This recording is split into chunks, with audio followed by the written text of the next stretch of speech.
అందరికీ నమస్కారం అండి. జగద్గురు శ్రీకృష్ణ ఛానల్‌కి స్వాగతం.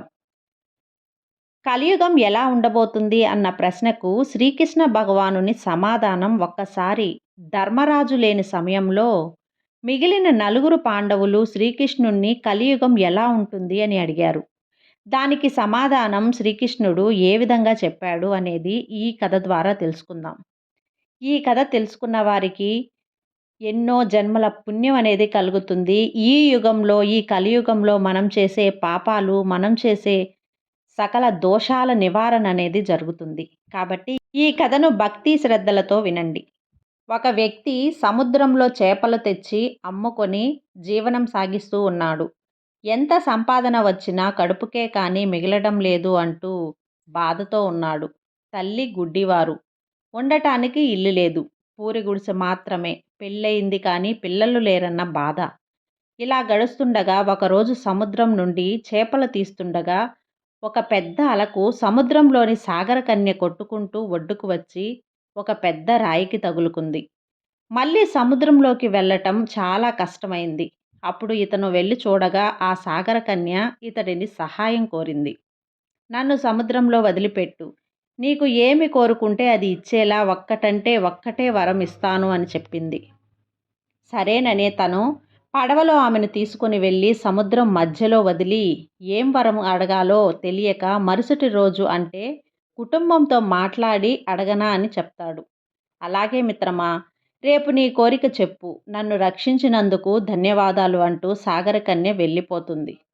ఇంటికి వచ్చి సంగతంతా చెప్పి ఏం అడుగుదామని సలహా అడిగాడు. తల్లి తనకు కళ్ళు కనపడవు కనుక నాకు కళ్ళు తెప్పించు అని అడిగింది. తండ్రి మనం ఎలాగో ఎన్నో ఏళ్ళు బతకం కదా, అటువంటప్పుడు కళ్ళెందుకులే, ఉండటానికి మంచి ఇల్లు అడుగు అన్నాడు. భార్య అన్నీ ఉంటే మాత్రం ఏం లాభం, మనకు సంతాన యోగం ఇవ్వమని అని చెప్పింది. అందరి సలహాలు విని గందరగోళం అవ్వకుండా ఆలోచిస్తూ పడవ ఎక్కాడు. ఏం అడుగుదాం అనుకుంటూనే సాగర్ కన్య వచ్చింది. అమ్మా నమస్కారం. నా పిల్లలు ఇంటి ముందు ఆడుకుంటుండగా మా అమ్మా నాన్న డాబా పైనుండి చూస్తూ ఆనందపడాలి అని అడిగాడు. అంతే. సాగర కన్య వరం ప్రసాదించింది. వరం ఒక్కటే కానీ కోరికలు 3. తల్లి కోరినట్టు చూపు, తండ్రి కోరినట్టు ఇల్లు, భార్య కోరినట్లు సంతానం. కుటుంబం పైన ప్రేమ ఉంటే చాలు, తెలివితో అన్నీ సొంతం చేసుకున్నాడు. పూర్వం ఒక బ్రాహ్మణుడు ఒక సంపన్నుని గృహంలో భాగవత ప్రవచం ఇస్తున్నాడు. అదే సమయంలో ఒక దొంగ ఇంట్లోకి ప్రవేశించి ఒక మూల దాక్కున్నాడు. భాగవతంలో కృష్ణుడు వేసుకున్న ఆభరణాల వర్ణన జరుగుతోంది. తల్లి యశోద కృష్ణుడికి ఏమి నగలు వేసి పంపించిందో చెప్తున్నారు. దొంగ చాలా సంతోషంగా వింటున్నాడు. భాగవత ప్రవచనం పూర్తయ్యేదాకా ఉండి బాలకృష్ణుడు కనిపిస్తే నగలు దొంగలిద్దామని అనుకుంటున్నాడు. దానికోసం ఆ బ్రాహ్మణుడి వెంట పడ్డాడు. బ్రాహ్మణుడు భయపడి నా దగ్గర ఏమీ లేదు అన్నాడు. దొంగ మీ దగ్గర ఉన్న డబ్బుకి నేను ఆశపడటం లేదు. మీరు చెప్పిన నగలు, ధరించిన కృష్ణుడు, ఆవుల దగ్గర ఉండే కృష్ణుడు ఎక్కడ ఉంటాడో చెప్పండి అని అన్నాడు. బ్రాహ్మణుడు ఆలోచించి బృందావనంలో యమునా నది తీరం దగ్గరకు రోజు 2 పిల్లలు వస్తారు. ఒక పిల్లవాడు నల్ల మబ్బు రంగులో ఉండి పిల్లన గ్రోవి వాయిస్తూ ఉన్నాడు. ఇంకో పిల్లవాడు తెల్లగా ఉంటాడు. తెల్లటి పట్టు వస్త్రము ధరించి ఉంటాడు. ఆ నల్ల మబ్బు ఛాయతో పిల్లన గ్రోవి వాయిస్తూ ఉండేవాడే నేను భాగవతంలో చెప్పిన కృష్ణుడు అని ఆ దొంగ నుండి తప్పించుకోవడానికి చెప్పాడు. దొంగ బ్రాహ్మణుడి మాట నమ్మి బృందావనానికి వెళ్ళాడు.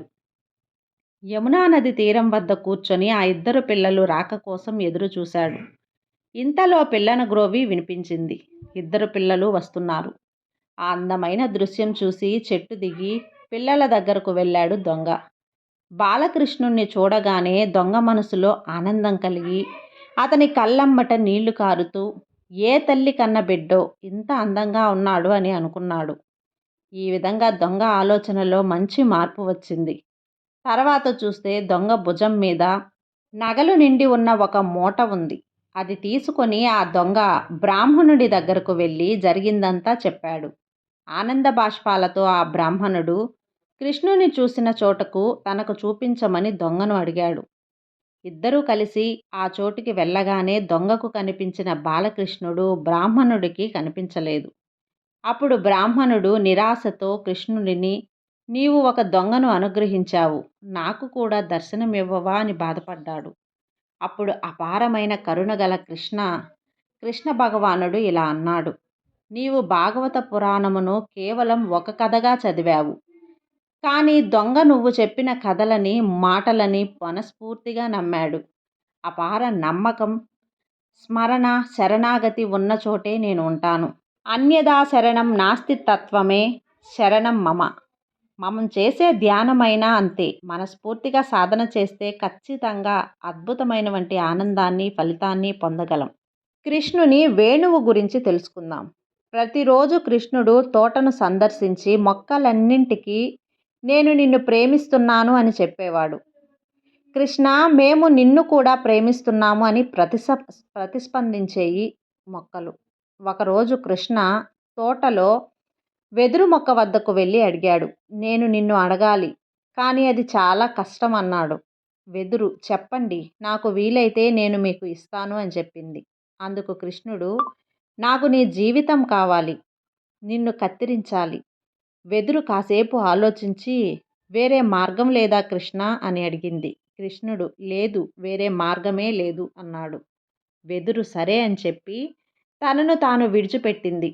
కృష్ణుడు వెదురును కోసి రంధ్రాలు చేసి చెక్కాడు. వెదురు నొప్పితో ఏడుస్తోంది. కృష్ణుడు దాని నుంచి ఒక అందమైన వేణువును తయారు చేశాడు. ఈ వేణువుతో ఎల్లప్పుడూ ఉండేవాడు.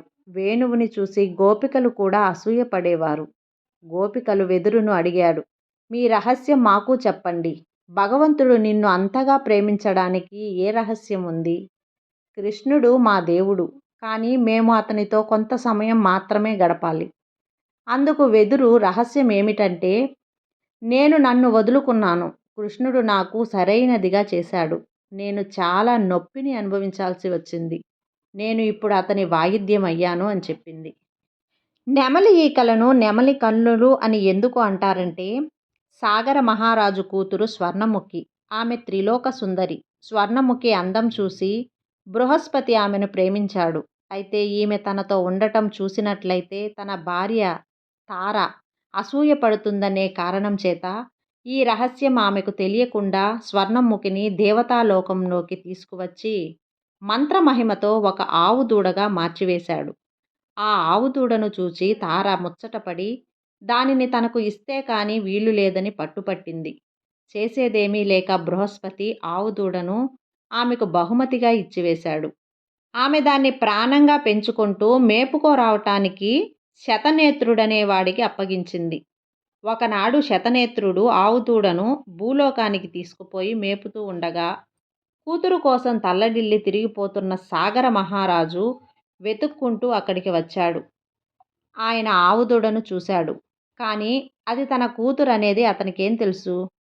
కానీ తండ్రిని చూడగానే స్వర్ణముఖి ఆనవాలు పట్టేసింది. తండ్రికి తన అవస్థ తెలియజేద్దామనుకున్నది. కానీ పశురూపంలో ఉండటం వల్ల అంబా అనటం తప్ప మరేమీ చెయ్యలేకపోయింది. అప్పుడు ఆమె తండ్రికి కనపడేటట్టు స్వర్ణ అనే 2 అక్షరాలు తన రెక్కలతో నేల మీద రాసేసరికి సాగరుడు విషయం కొంత గ్రహించి విచారించాడు. సాగరుని ముఖచర్యలు కనిపెట్టిన శతనేత్రుడు, వీడెవడో ఈ దూడను కాస్త కాజేయడానికి వచ్చిన మాయవాడిలా ఉన్నాడని శంకించి సాగరుని కసికా కొట్టాడు. ఆ క్షణం తన 100 కనులతోనూ అతి జాగ్రత్తగా ఆవు దూడను కాపలా కాస్తున్నాడు. సాగరుడు ఇంటికి వెళ్ళిన తర్వాత బుధుడి వద్దకు పోయి ఏ సాధన చేతనైనా సరే తన కూతురు స్వర్ణముఖిని తన ఎదుట పెట్టమని బతిమలాడాడు. బుధుడు సాగరునికి సాయం చేస్తానని మాట ఇచ్చి గొల్లవాని వేషంలో శతనేత్రుడున్న మైదానం చేరుకున్నాడు. అతను శతనేత్రుని దగ్గరే కూర్చొని ఆ మాట ఈ మాట చెప్పగా వాడు ఆసక్తితో విననారంభించాడు. ఇది చూసి నిద్రపోతాడేమోనని హాయిగొలిపే మాటలు పాటలు పాడాడు. కానీ శతనేత్రుడు కన్నులు మరింత పెద్దవి చేసుకుని వినసాగాడు. బుధుడు కొన్ని విసుగు తెప్పించే పాటలు పాడాడు. లాభం లేకపోయింది. తర్వాత భీకరమైన రాక్షసులు కథలు, వీరుల కథలు, హాస్య కథలు చెప్పాడు. వాటికి కునుకు పట్టనే లేదు. బుధుడు ఇంకా ఆఖరి ప్రయత్నంగా ఒక అంతులేని కథ చెప్తుండగా విసుగు చేత శతనేత్రుడి కళ్ళు రెండేసి రెండేసి చొప్పున ఒక అంతులేని కథ చెప్తూ ఉండగా, విసుగు చేత శతనేత్రుడి కళ్ళు రెండేసి రెండేసి చొప్పున మూతపడటొచ్చాయి. ఇంకనైనా ఒక జత కళ్ళు మాత్రం ఆవుదూడ వైపు చూస్తూ ఉండిపోయాయి. అవి ఎంతకూ మూతపడేటట్లు కనపడట్లేదని అప్పుడు బుధుడు తన దగ్గర ఉన్న డబ్బీలో నుంచి కొంచెం పుష్పరసం తీసి వాసన చూపాడు. ఆ వాసనకు తగలగానే మిగిలిన జత కళ్ళు కూడా మూసుకుపోయాయి. అదే సమయమని బుధుడు ఆవుదూడను తీసుకుపోయి సాగర మహారాజుకి అప్పగించాడు.